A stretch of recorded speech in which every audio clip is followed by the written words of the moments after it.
Hello everyone, welcome back to my channel. Happy Independence Day to all. আজি দিনটোৰ significance সকলোৱে জানেই। 15th August 1947ত ভাৰতবাসীয়ে স্বাধীনতা লাভ কৰিছিলে ব্ৰিটিছৰ শাসনৰ পৰা। So today we remember all the freedom fighters who sacrificed for us and also pray for their soul.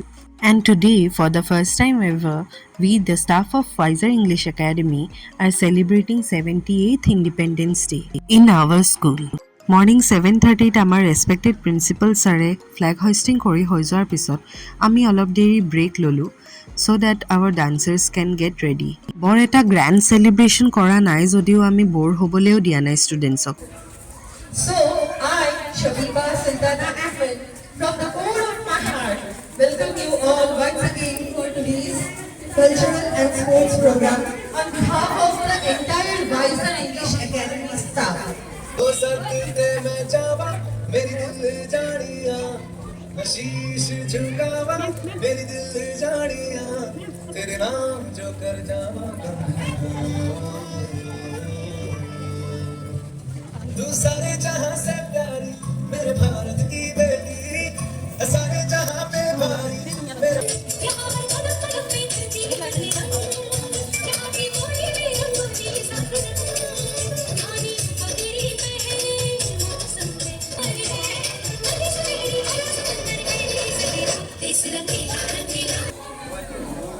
মঞ্চে সুন্দৰকৈ নাচিছে সিহঁতে আমাৰ ভাৰতখন সঁচাই বহুত ৰঙীন নহয় জানো? মই এংকৰিং কৰি থকা সময়ত পপুলুক মাইকটো লাগে, তাই বোলে তিনিবৰণীয়া জাতীয় পতাকা পয়েমটো গায়। নাচ গানবোৰ শেষ হৈ যোৱাৰ পিছতে আমি সৰু ল'ৰা ছোৱালীয়ে আমনি নাপাওক বুলি কিছুমান কম্পিটিশ্যনছ অৰ্গেনাইজ কৰিছিলোঁ। প্ৰাইমেৰী ছেকশ্যনৰ কম্পিটিশ্যন শেষ হৈ যোৱাৰ পিছতে আমি অলপ দেৰি ব্ৰেক ল'লোঁ আৰু কিবা কিবি খাবলৈ যি ব্যৱস্থা কৰিছিলে সেয়াকে খাই বৈ ল'লোঁ। ইমানেই বেছি গৰম, তাৰ মাজতে টি ব্ৰেক এটা নোলোৱাকেনো কেনেকৈ পাৰি।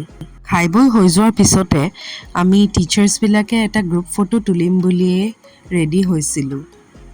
ৰেচ, আৰ্ট, কুইজ, ডিবেট আৰু বহুখিনি কম্পিটিশ্যনছ অৰ্গেনাইজ কৰা হৈছিলে, কিন্তু সকলোবোৰ কেপচাৰ কৰা নহ'লে। পপুলৰে আমনি কৰা দেখি আমি ঘৰলৈ গুচি আহিলোঁ আৰু ঘৰলৈ আহিও আমি সৰু সুৰাকৈ এটা পাৰ্টি কৰি ল'লোঁ। গধূলি এপাক আমি খাবলৈ বুলি ওলাইও গৈছিলোঁ।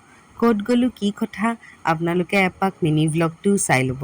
ঘৰলৈ ঘূৰি অহাৰ পিছত ছাদিয়াৰ গাত আকৌ ভালকেই ইণ্ডিপেণ্ডেঞ্চ ডে বুলি প্ৰভাৱ পৰিলে। আজিলৈ ভ্লগটো ইমানতে এণ্ড কৰিছোঁ। আশা কৰিছোঁ আপোনালোকে চাই ভাল পালে। লাইক, শ্বেয়াৰ, কমেণ্ট আৰু ছাবস্ক্ৰাইব কৰিব নাপাহৰিব। বাই, থেংক ইউ ফৰ ৱাচিং।